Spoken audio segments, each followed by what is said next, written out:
Yo, what up, what it do? This is your boy Six the Law, VI the Law, out here on the grill on the 263 Post Network. Keep it locked, we're about to cook. You ain't Yasha, where'd you get that Yasha? Body looking fierce like it's Sasha. These are the Huns when they see her, ones will Hasha. But they just really wanna be her, that's the truth, sure.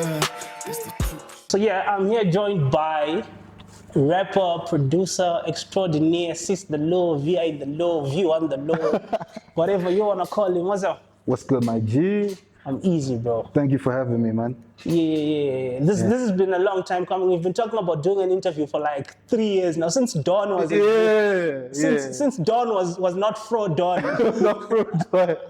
Shout out, yeah. We've been talking about it, and I feel like sometimes like things just have to come at the right time, and I feel like this is the perfect time for it to actually happen. So thank you for having me, brother. Yeah. So what fascinates me about your brand is you really place emphasis on being Zimbabwean, Yeah, part Nigerian, yeah, and being born in Russia. yeah. How does that play along building what Six the Law is right now? Yeah, so the earliest memory of that was like when I was thinking of my brand, right? Because like even before I got into music, like while I was in school, it was always like, oh, dude, you were born in Russia, you're half Nigerian. It's always a conversation. If people are talking about a soccer match and it's Nigeria and Zimbabwe playing, they're like, yo, who are you even supporting, So for me now getting into the music industry, like I wanted to be a representative of all these places that have made me, because I grew up listening to Nigerian music was actually being played actively in the house. So it actually contributed to my production sensibilities, my rap as well. And then there's the Zimbabwean side, right? And then you're born in Russia, right? You're having all these stories. I was still obviously a baby back then, but it's just like you have all these stories. So I feel like it's a representative. I'd be lying if I don't talk about that part of myself because it's definitely tied into my identity. Yeah. Yeah, I'm glad that you said you're still a baby because I was about to ask. I'm not okay to the language. You're not Putin. No, not even. Yeah, but my parents do. My parents speak. Yeah. So then Russian. you finding yourself in like these three different identities. How does then music come in? When do you then start to say, okay, I think I'm a rapper. I think I can do what Kanye does. So basically, it was when I was in primary school. I was a big writer. Like that was my whole thing. I actually thought like when I grow up, I'm going to be a writer, right? Then I was also, funny enough, also into sports. So it's big rugby person, big swimmer, stuff like that. So now when I got to high school, that's Prince Edward School, and my dad had this whole plan of me joining the Tigers, ended up playing for Sables and what. But around that time, I got introduced to hip hop music. And for me, it was like competitive writing. It combined sports and writing, So I was just like, yo, let me run with like this hip hop thing. And that's when I actually fell in love with the idea of like, yo, I can actually like do this and have fun with it and potentially be one of the best at this, So I think that's a major part of it, and also just getting production software. Like when I was in high school, I started making beats. Crack that shit. You know what I'm saying? Pay for it. Hey man, allegedly. Let's talk about Prince Edward playing a pivotal role, entertaining you into like an artist. Because I feel like it truly is a cultural hub. It has a lot of people who come from there and who go into music and they become these. How did it play a part in? So how did PE play a part? I feel like PE is the genesis. PE is where I got my almost like tutoring into what hip hop is, because I came from a background where like in primary school it wasn't so much of like hip hop was the thing, but it wasn't like a thing that was actively I lived my life to. So now when I got to PE, I met rappers and some of the best rappers I've ever met, and those people actually gave me knowledge of like where did hip hop come from, and then I got my software allegedly cracked, but It is what it is. it is what it is. And I started actually making beats before I started rapping, right? And one of my earliest memories was there's a guy who was challenging people to rap battles, right? And I wrote a verse, but then I was too scared to actually go through with the battle, you know, because it was like fish out of water. And I was like, also at that time, it was like, okay, am I a beat maker or a rapper? But then at that time, I also became a big Kanye fan. And it was like, oh, so you can actually make these beats and actually write songs. So I feel like PE was definitely where Six the Law's foundation was established. On Kanye West, is it the old Kanye or the new? Because the new Kanye is, I feel like I have a toxic relationship with him. Yeah. I like his creativity because I know he's a pro when it Yeah. comes to what he does. Yeah. But, Yeah. I don't, maybe the way he carries himself is a bit much for me. You? I feel like Kanye is like that problematic cousin you have in a family that you know can't do nothing You can't do nothing. You know what I'm saying? So for me, it's like I obviously at the time I started listening to Kanye, this is like late registration time. So it was like, yo, he was just a creative genius. Even what he put into his stage production, visuals, you know, the samples, it was like the whole package was just amazing. So I still feel like even in recent years, the Donda rollout, even the Vultures listening parties, like I feel like it's so innovative. But No, then, he is. Yeah. Definitely is. yeah, Then from Kanye, who has like a significant role to play in your catalog. Before I talk about the songs and the part of your catalog that I know about, I want you to tell me about because every rapper has a funny story about their first song.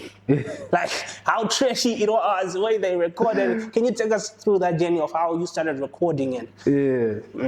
All right, so these Skype headsets, you know, these are Intex headsets. That was my first studio, bro. I had these Intex headsets, then my laptop, and actually at that time it was a demo version of FL, and I was just recording myself, and I'll just release it, bounce it to MP3, take it to school, distribute it, you know. But then at that time, like I'd get a lot of criticism that like the way I rapped was like too slow or something like that. So like the first songs were tricky until I made a song for like an ex at the time, and that one was like, yo, man, you know, people like the drama, they like the tea, so Yeah. yeah, that one took off, yeah. Yeah. So let's talk about now you having such a rich history and you having your grandfather play a pivotal role Yeah. in A Boy and a Blanket. And that role being recorded is what took me, because the rollout here, I think a lot of people didn't watch Yeah, the film behind the project because it Yeah. actually gives it context. Yeah. Let's talk about how you merge your history into like your catalog. Yeah. How does that come about? So, you know, my family has had an interesting relationship with my music, where it's like I come from a very academic family, so they're not really about this like creative path, you know. And to go from being in varsity to doing music full time was like an interesting conversation, you know. And the fact that in every iteration of my studio, I had that blanket, which was gifted to me by my granddad, you know, it was like somehow, like without him knowing or even being aware of it at the time, he was actually spurring me in this direction, you know, and I wanted to pay homage to that, to be like, you know, at the end of the day, I'm still just the boy with the blanket, you know, who's making this music thing and has significance from this blanket, and it relates to our society as a whole. You know, so it was kind of like a thing of like world building. I'm a fan of albums which have great world building. And I was like, if I'm going to do my debut album, I have to keep it as authentic as possible. And the most authentic way I have to put it is like, where does the name The Law comes from? Murao, you know, which was his name. Then it got passed down to me. So it's like, yo, this blanket, the name, I wouldn't be Six the Law without him even existing. So What's the full name? my full name, Yeah. Michael Murao Musekiwa. Oh, that's cool. Triple M. Triple L. Could have gone that way. That would have been your rap name. It could have been. Honest. That could have been your rap name. Thanks. On that, Yeah. my favorite song on A Boy and the Blanket is On My Knees. Oh wow. OMKA, right? Yeah. Yeah, that's the abbreviation, Yeah. right? I like the way it sounds like EDM. At the same time, it sounds like hip hop. Yeah. Right. And you seem to be a very experimental producer. You have some of the craziest beats that I've heard in terms of like Zim hip hop. Where does that come from? I think it's definitely a big Kanye influence. Plus, I also listen to so much music, like so much obscure music and stuff like that. And I feel like, you know how like different like artists have to like, yo, they want to be the best rapper in Zim, the best producer. My whole thing is being the most innovative person. You know, my whole thing is like, how can we step the sound forward?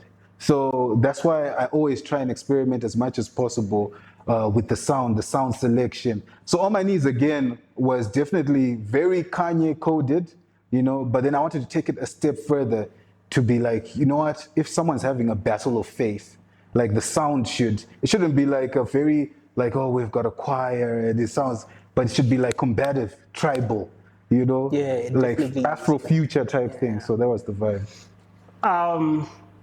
That being said, you are a rapper and in the same vein, a very good producer. Thank you. Which of the two do you feel like you are an imposter? Because you're also a very good rapper. You rap better than a lot of rappers, and you're a very good producer. Yeah. So to me, I feel like doesn't get like conflicting. Like, you know, the thing about it is people like to put you in boxes. So when I'm in producer circles, they kind of sometimes they give me less points because I'm also an artist. And when I'm with artists, they're also like, nah, but you're also a producer. Yeah. But for me, it's like, you know, there's so many examples. Like if we go as far back as Prince, you know, like people who've like produced for themselves, produced for other people and written music. You know, for me, it was the thing of necessity.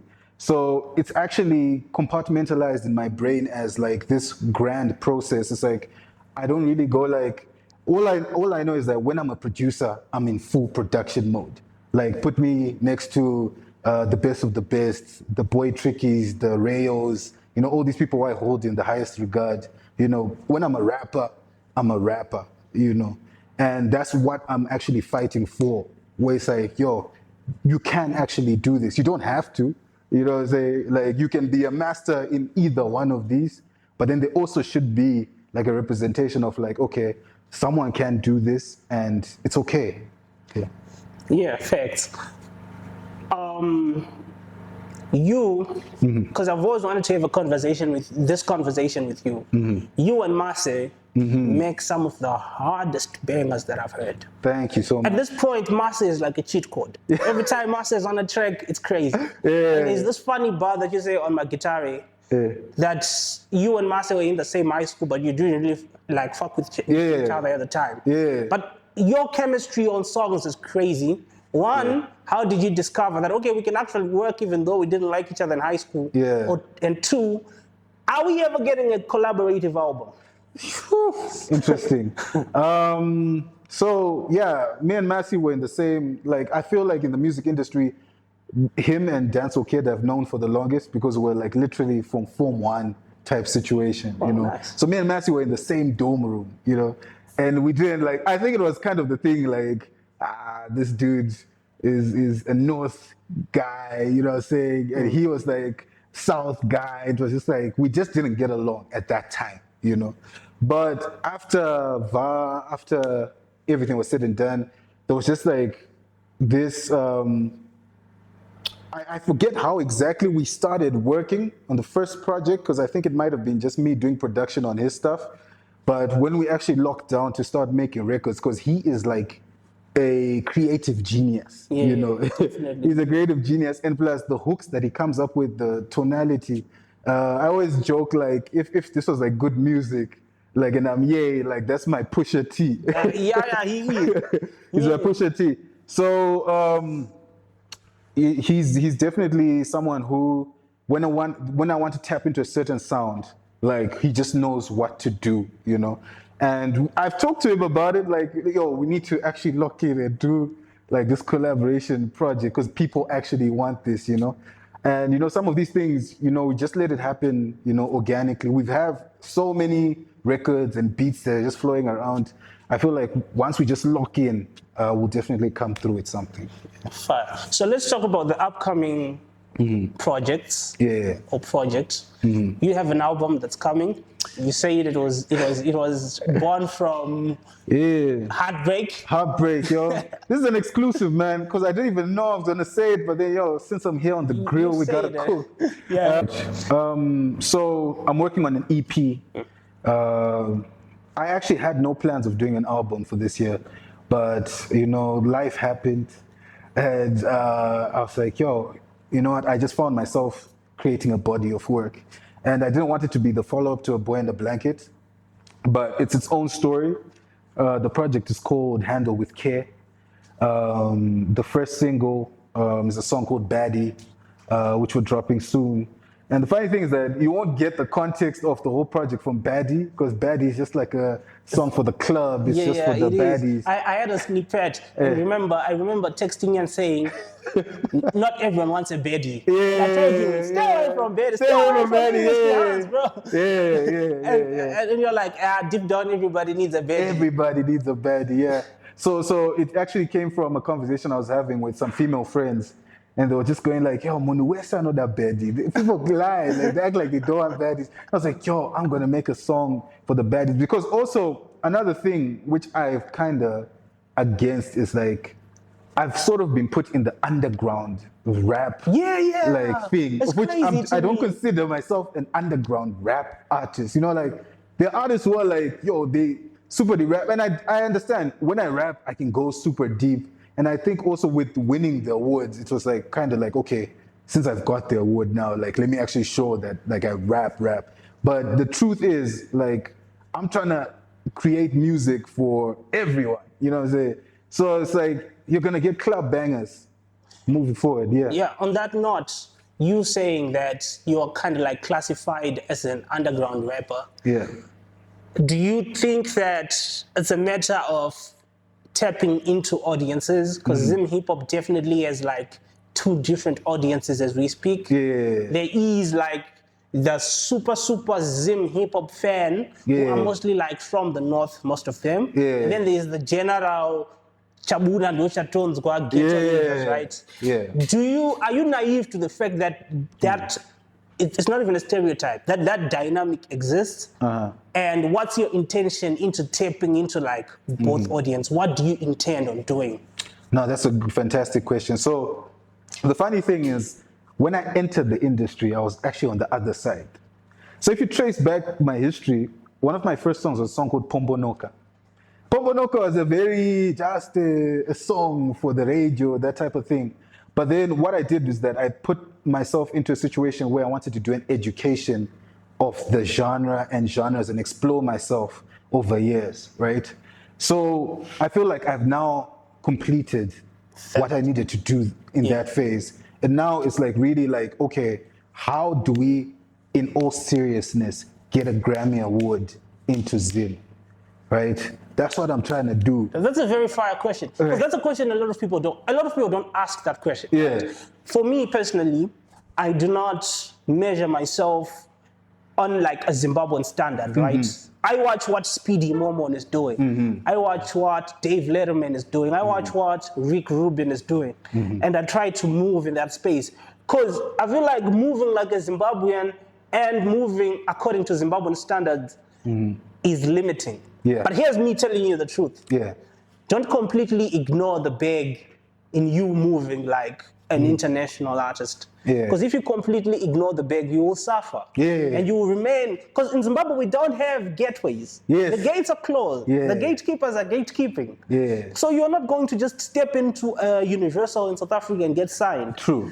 It's not like Tyler can walk into a Rock Nation because the team that's running with Tyler is the team that was running Shoma Josie, is the team that is running with Maglera Doughboy. So you see, these are a group of people that already have doors open. In Zimbabwe, we don't have that. So don't also completely ignore the bag. Yeah. So I'm not going to completely ignore that I need to feed myself. I need to feed my young ones. Exactly. But that's a very good thing to look at it from a perspective of how do I get a Grammy? Like Mr. Camera got a Grammy. He still came from Zim. He came from Yes, Zim. he might have. You can't see one day, and his parents are reaching out for him to do whatever he wants and catch a plane to wherever. Yeah. But he still got a Grammy. He still got a Grammy. And to your point, it's like, you see the records, even when we were constructing the records, like as you mentioned with like King Massey and stuff, it's also an understanding of like the context which I'm coming from is a Zimbabwean context, right? Because in the Akure of Marlborough, right? So I didn't actually like model myself as like Mona Jecha type, you know what I'm saying? But in my own authentic way, just because I'm a Zimbabwean, so I'd rather my friends, I got to wonder, you know, who come from that side, you know what I'm saying? So it would be inauthentic for me not to do a song like Mzaya, Magitare, you know, that cross-pollination. And I feel like if I can cross-pollinate from two neighborhoods, I can cross-pollinate across regions. I'm already a cross-pollination just by design. I'm Nigerian, there's Zim, there's Russia in the mix. So it's like, if we look at it from that standpoint of like, authenticity doesn't necessarily mean like every beat I have to have like a mbira in that beat. Sometimes it's contextual, sometimes it's like just the way you move. So I'm also cognizant, just to that point of like, I do also have an idea of like, okay, in Zim, while I'm actually in Zim, like how exactly am I maneuvering? Because it does matter to the general narrative. You know, even like most recently, right? Saint Flo did a freestyle on, I think, BBC One Extra. Yeah. You know what I'm saying? Natio has been on a Grammy-nominated, you know, album, Camera, as you're saying. So the pathway is there. There are people who have, it's actually there, you know? But now it's really about learning from what they did, seeing what works organically for you, and actually moving that intentionality, and actually having that boldness to go like, yo, I'm actually going for this, you know? So, yeah. All right. So I want to hear this from a producer's take. Okay. Right. They are saying what we have right now is not Zim hip hop. Okay. It's not hip hop. It's urban grooves. That's what they are saying. How do you look at it from a producer's perspective? I feel like that's just simply wrong. You know, we're making hip hop like. Hip hop ultimately, like, it's okay, let's get it down to rap, rhythm, and poetry.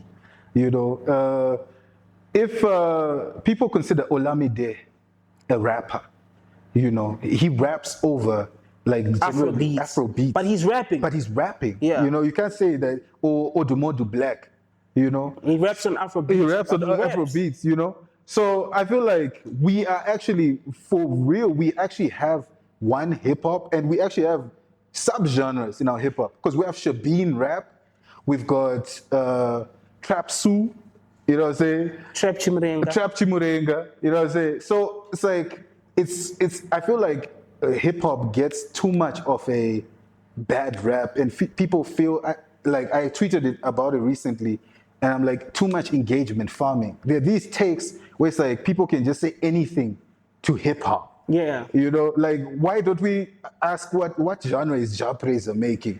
You know, what genre is XQ making? But when it's hip hop, there's a magnifying glass. So it's as a producer, I'll say it's hip hop. We're making hip hop. Yeah. All right. Yeah, 6. Before we wrap it up, what's a phrase or a saying you'd like to leave people watching right now with? What would you like to say to the people watching right now? I don't know if right now a phrase will come to mind, but what I would like to say is show up. You know, show up every day. If you want it badly enough, you will get there. I started with a USB microphone, an old laptop, and a dream, you know. I've been doing music full time for over like 10 years. I found ways to monetize that, alternative and direct ways. But the truth is, stay a student, show up every day. You know, do your research, stay consistent, and you can do anything.